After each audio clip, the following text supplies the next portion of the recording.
Hello everyone and welcome back to TCF channel. आज की video के अंदर हम टेस्ट सीरीज़ का पार्ट 9 लेकर आए हैं, जिसके अंदर सीटेट के साइंस से रिलेटेड प्रीवियस ईयर के क्वेश्चन को हम लोग इसमें डिस्कस करेंगे। तो चलिए वीडियो को स्टार्ट करते हैं। देखिए, पहला क्वेश्चन है आइडेंटिफाई द इनकरेक्ट स्टेटमेंट। आपको गलत स्टेटमेंट इसमें से सेलेक्ट करना है। पहला है ball bearings are used to increase friction between parts of a machine. Ball bearing का उपयोग मशीन के भागों के बीच के घर्षण में वृद्धि करने के लिए किया जाता है। दूसरा है friction between two surfaces in contact can never be eliminated on earth. यानी कि दो ऑब्जेक्ट्स के बीच में जो घर्षण लगता है उसको कभी भी खत्म नहीं किया जा सकता। तीसरा है rolling friction is less than sliding friction. लोटनिक घर्षण सर्पी घर्षण से कम होता है। और फोर्थ है the friction force on an object moving through a fluid depends upon it shape. किसी तरल में गति करते किसी पिंड पर घर्षण बल उसकी आकृति पर निर्भर करता है। तो इस क्वेश्चन को करने से पहले हम क्लास 8th का जो चैप्टर है घर्षण फ्रिक्शन, उसको एक बार देख लेते हैं। देखिए, इस क्वेश्चन को पहले मैं थोड़ा सा समझा देती हूँ। हिंदी वाले बच्चे भी देखिए, ये हिंदी में ही समझा रही हूँ तो आप लोगों को समझ में आ जाएगा। अगर कोई सरफेस है, मान लीजिए उस पर ये बॉक्स रखा है, अभी ये बॉक्स रुका हुआ है, ठीक है, यानी स्टैटिक पोजीशन में रुका हुआ है। तो जब मैं इसको मूव करूँगी तो मेरे को इसको मूव करने के लिए ज़्यादा फोर्स लगानी होगी। क्यों? क्योंकि यहाँ पे अभी बॉक्स के रुके होने के कारण इस पे फ्रिक्शन फोर्स क्या लग रही है? ज़्यादा लग रही है। अब मान लो एक बार आपने इस पे फोर्स लगाई, अब ये बॉक्स क्या हो गया? चलने लगा। अब ये बॉक्स यहाँ पे आ गया।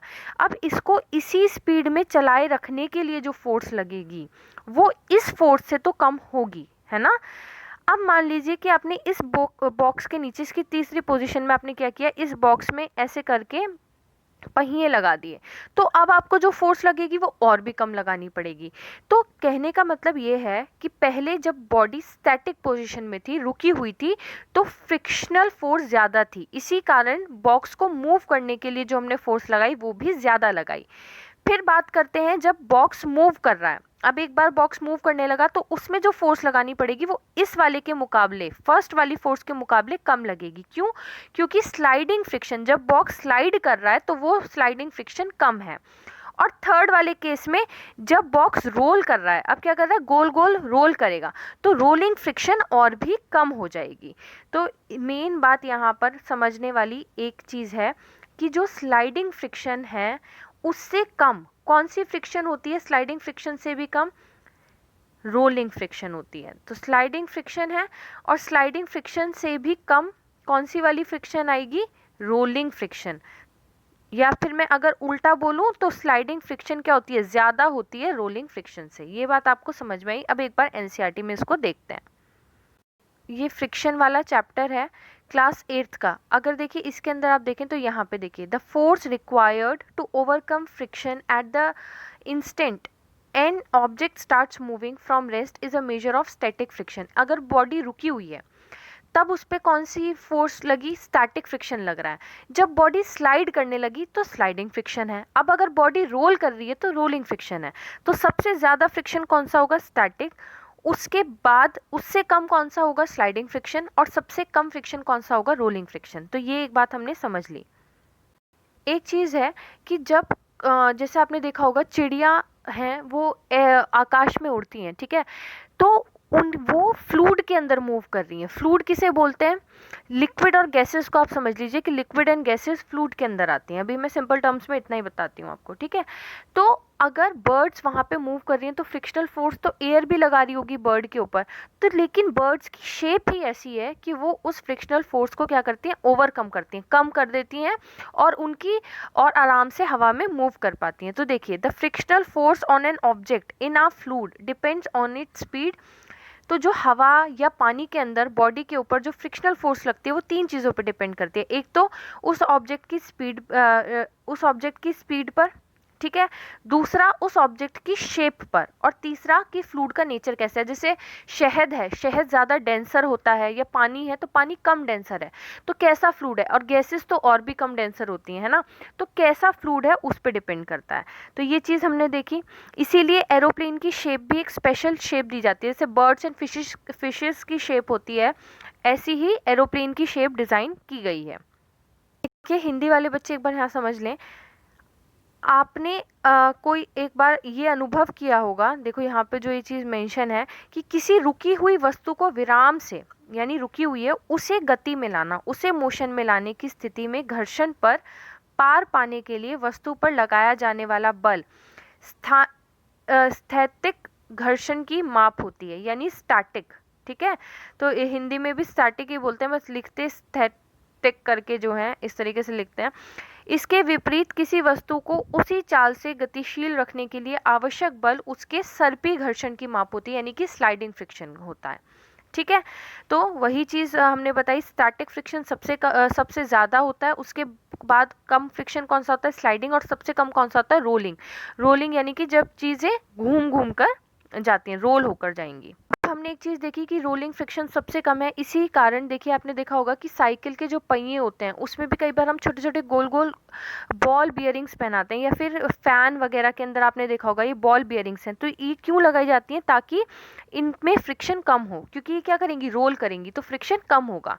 ठीक है, तो बॉल बियरिंग्स का यूज़ इंक्रीज करने के लिए नहीं किया जाता, बल्कि क्यों किया जाता है, रिड्यूस करने के लिए। तो अब एक बार हम उस क्वेश्चन को देखते हैं। तो अगर हम इस वाले क्वेश्चन को देखेंगे तो देखिए पहला है ball bearings are use to increase, तो इंक्रीज नहीं बल्कि किस लिए यूज होती है, बॉल बियरिंग्स का यूज डिक्रीज करने के लिए।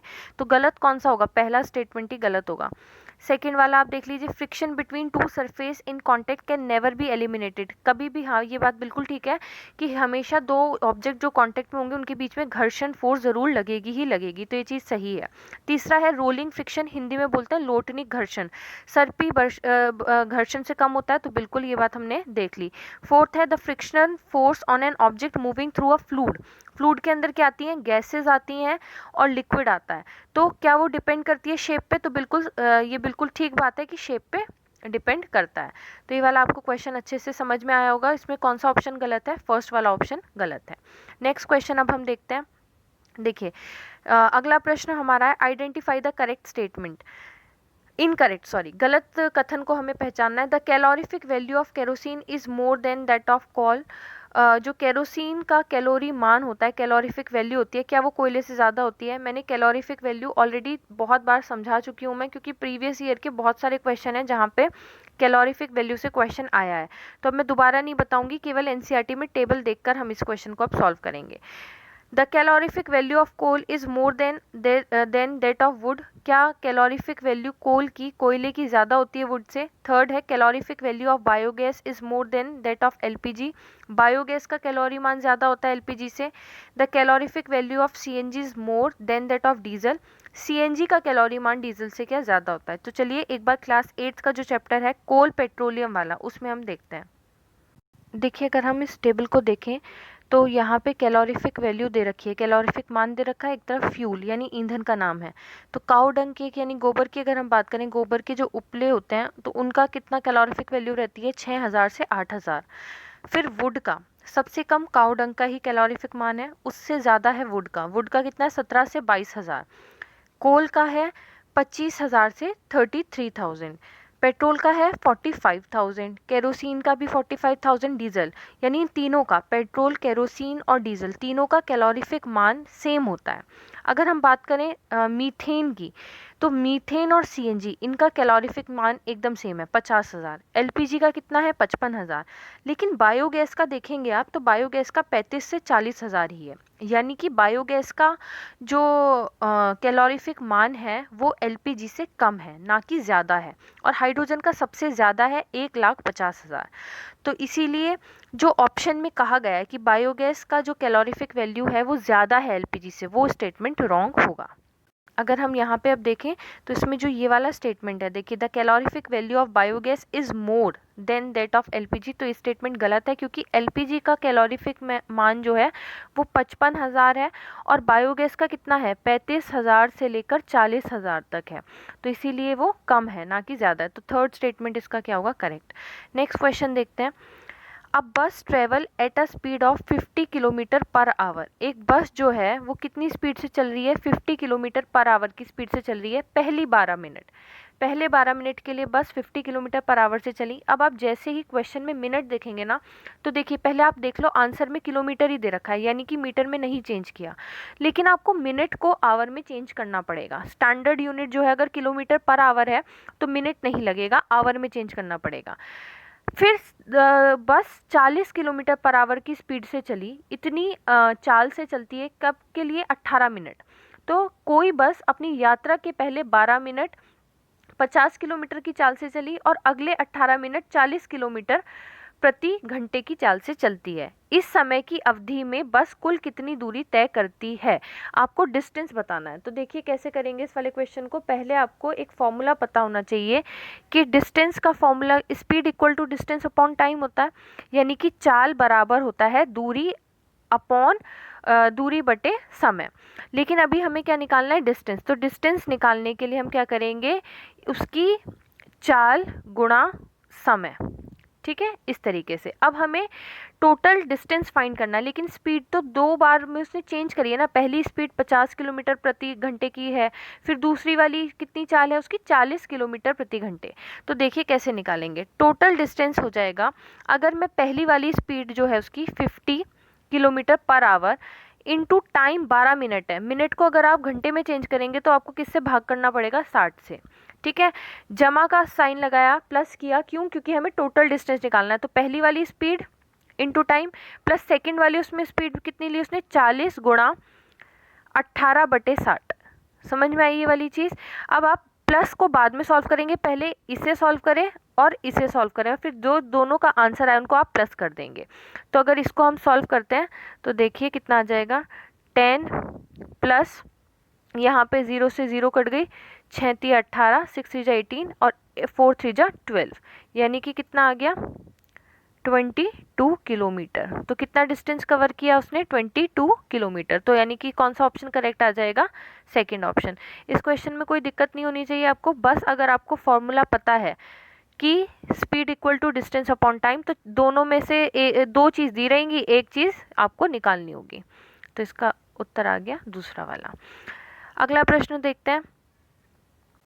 देखिए अगला प्रश्न है, आइडेंटिफाई द इनकरेक्ट स्टेटमेंट। इनमें से गलत आपको कथन पहचानना है। पहले मैं इंग्लिश वालों को रीड कर लेती हूँ इंग्लिश क्वेश्चन, फिर हिंदी को रीड करेंगे।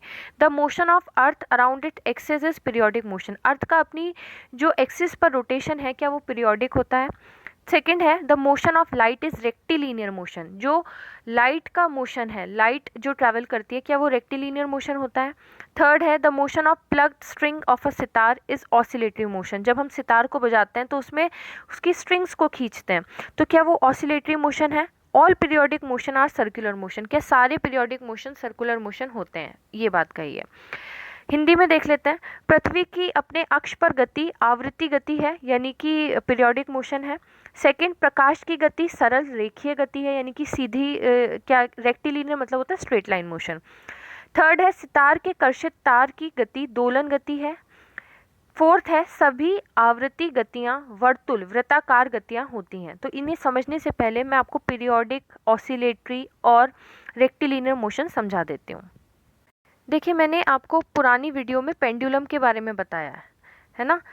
पेंडुलम कैसा है कि मान लीजिए ये ए पोजीशन पे पेंडुलम था, जब आपने इसको धक्का लगाया, ऐसे फोर्स दी, तो ये कहाँ पे गया, बी पोजीशन पे गया। अब ये वापस आएगा लेकिन ए पे रुकेगा नहीं, कहाँ गया, सी पे गया, और सी से फिर कहाँ पे आएगा, ए पे आएगा।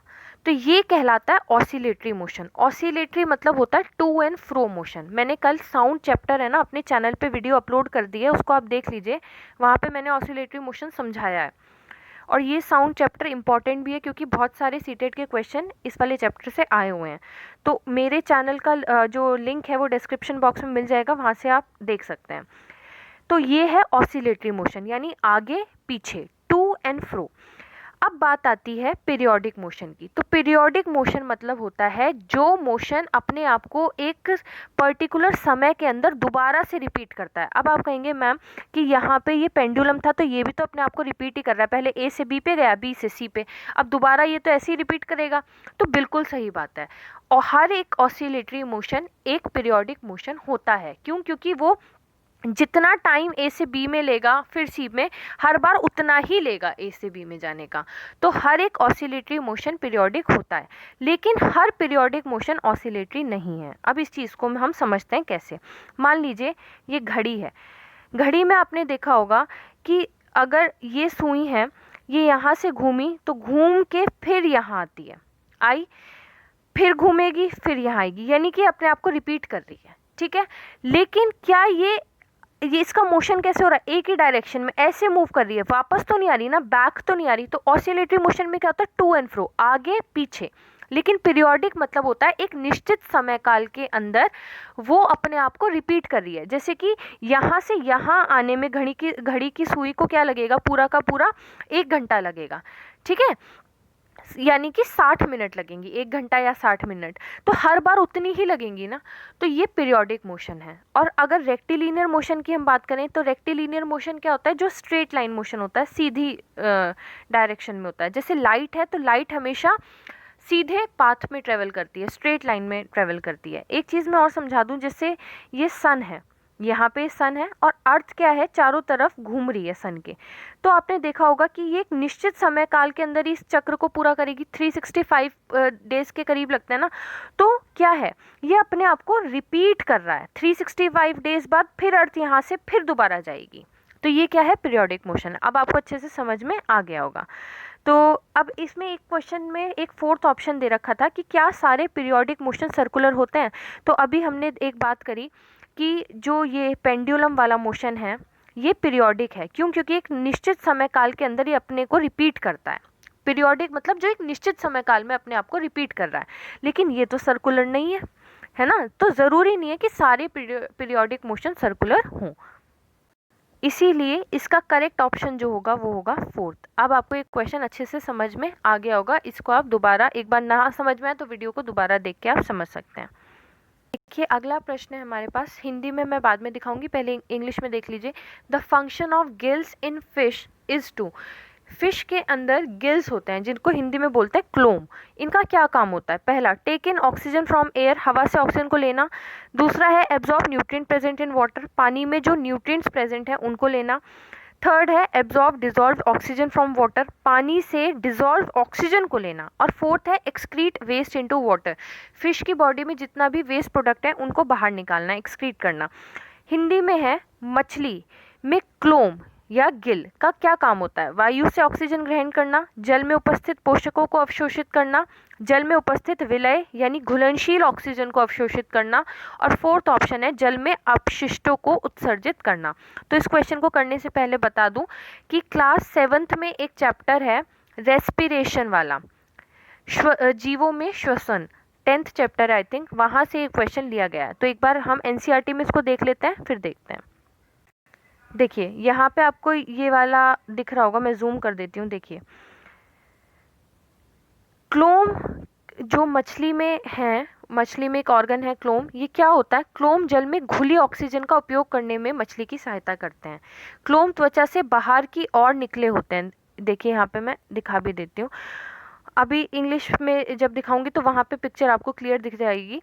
क्लोम में रक्त वाहिनियों की संख्या अधिक होती है। रक्त वाहिनी यानी ब्लड वेसल्स बहुत सारी होती हैं जो ऑक्सीजन के एब्जॉर्प्शन में, गैसेस के एक्सचेंज में हेल्प करती हैं। तो देखिए एक बार इसको देखते हैं। यहाँ पर देखिए ये आपको पिक्चर दिख रही है। अब जो ये फिश की बॉडी में अंदर को ये लाइंस वाला आपको पार्ट दिख रहा है, ये गिल्स कहलाता है। इनमें बहुत सारी ब्लड वेसल्स होती हैं जिनका काम होता है गैसेस का एक्सचेंज करना, और जो पानी में डिजॉल्व्ड ऑक्सीजन है, ऑक्सीजन घुली हुई है, उसको लेना। ठीक है, तो यहाँ पर आप देखिए gills in fish help them to use oxygen dissolved in water.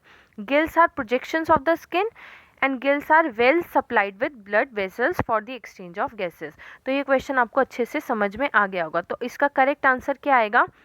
अगर हम देखें यहाँ पे तो इसका करेक्ट आंसर होगा absorb dissolved oxygen from water, third वाला, जल में उपस्थित विलय घुलनशील ऑक्सीजन को अवशोषित करना। देखिए एक क्वेश्चन ये वाला है, इस वाले क्वेश्चन को देख लेते हैं। समीर ने मार्बल को 3 तरह के सरफेस पे रोल किया। अभी हमने फ्रिक्शन पढ़ा था ना, तो इसीलिए ये क्वेश्चन उसी से रिलेटेड है। इसे आप खुद ही बताएं तो ज़्यादा अच्छा है।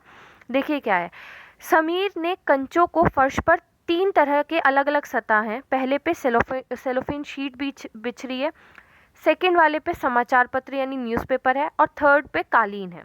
ठीक है, आपको बताना है कि कंचे पर यानी कि मार्बल पर लगने वाला जो फ्रिक्शन फोर्स होगी, घर्षण बल होगा, उसे बढ़ते क्रम में लगाना है, यानी कि सबसे कम फ्रिक्शन कौन से सरफेस पे लगेगी, फिर उससे ज़्यादा, फिर उससे ज़्यादा। तो देखिए, आपने सेलोफेन शीट पता है क्या होती है? जब कभी हम गिफ्ट को रैप करते हैं तो बहुत पतली सी एक चमकने वाली शीट होती है, बहुत पतली सी शीट होती है। आप आज अगर गूगल पे डाल के देखेंगे ना सेलोफेन शीट, तो आ जाएगी, आप समझ जाएंगे। तो सेलोफेन शीट पर उसका सरफेस काफ़ी स्मूथ होता है, तो जहाँ सरफेस स्मूथ है वहाँ पे फ्रिक्शन क्या लगेगी? कम लगेगी। तो इसीलिए सबसे कम जो फ्रिक्शन फोर्स या घर्षण लगेगा वो किस पे लगेगा? सेलोफेन शीट पे लगेगा। उसके बाद न्यूज़पेपर का जो सरफेस है थोड़ा सा रफ है, तो उस पे ज़्यादा लगेगा। और सबसे ज़्यादा रफ सरफेस किसका है? कारपेट का। तो फ्रिक्शन वहाँ पर ज़्यादा होती है जहाँ पे सरफेस ज़्यादा रफ हो। तो सेकेंड ऑप्शन करेक्ट होगा, क्योंकि सेलोफेन शीट का सरफेस कम रफ है, फिर न्यूज़पेपर, फिर कारपेट का। तो ये सेकेंड क्वेश्चन आपको अच्छे से समझ में, सेकेंड ऑप्शन है ये वाला क्वेश्चन आपको अच्छे से समझ में आ गया होगा। अगला क्वेश्चन देखते हैं हम। अगला क्वेश्चन है, आपको इनमें से वो सेट को चूज करना है जहाँ पे जैविक चीज़ों के बारे में बात की गई है, बायोटिक कंपोनेंट। तो पहले थोड़ा सा मैं समझा देती हूँ। देखिए, दो चीज़ होती हैं, एक होता है एबायोटिक कंपोनेंट जिनके अंदर लाइफ नहीं होती, ठीक है, और एक होते हैं बायोटिक कंपोनेंट जिनके अंदर लाइफ होती है, जीवन संभव है। तो अबायोटिक एंड बायोटिक कंपोनेंट्स हैं। अब आपको कौन से सेलेक्ट करने हैं? जो बायोटिक हैं, जिनके अंदर जीवन है। तो पहला है सैंड यानी बालू, फिर टर्टल, फिर क्रैब, फिर रॉक्स। ठीक है, अभी ऑप्शन पढ़ लेते हैं, फिर हम आंसर डिस्कस करेंगे। सेकंड है insect, frog, fish, aquatic plant यानी कीट, मेंढक, मछली, जलीय पादप। थर्ड है टाइगर, डियर, ग्रास, सॉइल, बाघ, और डियर को वैसे तो हिरण बोलते हैं, इसमें अजीब तरीके से पता नहीं क्या लिख रखा है, घास, मृदा। फोर्थ है insect, water, aquatic plants, fish यानी कीट, जल, जलीय पादप, मछली। अब थोड़ा सा आप सोचिए और फिर मैं इसका आंसर बताती हूँ। देखिए, यहाँ पे एक बार देख लीजिए, क्लास 6 का जो चैप्टर है वहाँ पर ये वाले चैप्टर से क्वेश्चन लिया गया है, living organism and their surrounding. तो उसमें अगर आप देखेंगे जैविक और अजैविक वस्तु क्या होती हैं, तो बायोटिक यानी जो लिविंग है, तो उसमें क्या आएंगे? सारे प्लांट्स और एनिमल। और नॉन लिविंग थिंग्स जो हैं, जैसे रॉक है, चट्टान, सॉइल यानी मृदा, एयर यानी वायु, वाटर यानी कि पानी, इनके अंदर ये सब चीज़ें क्या हैं? अबायोटिक कंपोनेंट हैं। तो चलिए अब हम एक बार आंसर को देखते हैं। अब हमें ऊपर पूछा है जो ओनली बायोटिक कंपोनेंट है, जहाँ पे सारी ही क्या है? लिविंग ऑर्गेनिज्म की बात की गई है। तो ऐसा कौन सा है? देखिए, सेकंड वाला जो है ये करेक्ट होगा। क्यों? क्योंकि फर्स्ट वाले में सैंड आ गया, सैंड यानी बालू, तो ये मृदा की बात आ गई, रॉक आ गया इसमें फर्स्ट वाले में। थर्ड वाले के अंदर ग्रास आ गया, सॉइल आ गया, और फोर्थ वाले के अंदर क्या आ गया? वाटर, जल। तो इसीलिए इसका करेक्ट ऑप्शन क्या होगा? इसका करेक्ट ऑप्शन होगा second, insect, frog, fish, aquatic plant यानी कीट, मेंढक, मछली, जलीय पादप। आई होप आज वाले क्वेश्चंस आपको बहुत अच्छे से समझ में आए होंगे। अगर आपको वीडियो अच्छा लगा तो वीडियो लाइक करिए और कमेंट सेक्शन में बताइए कि आपको वीडियो कैसा लगा। Thank you everyone.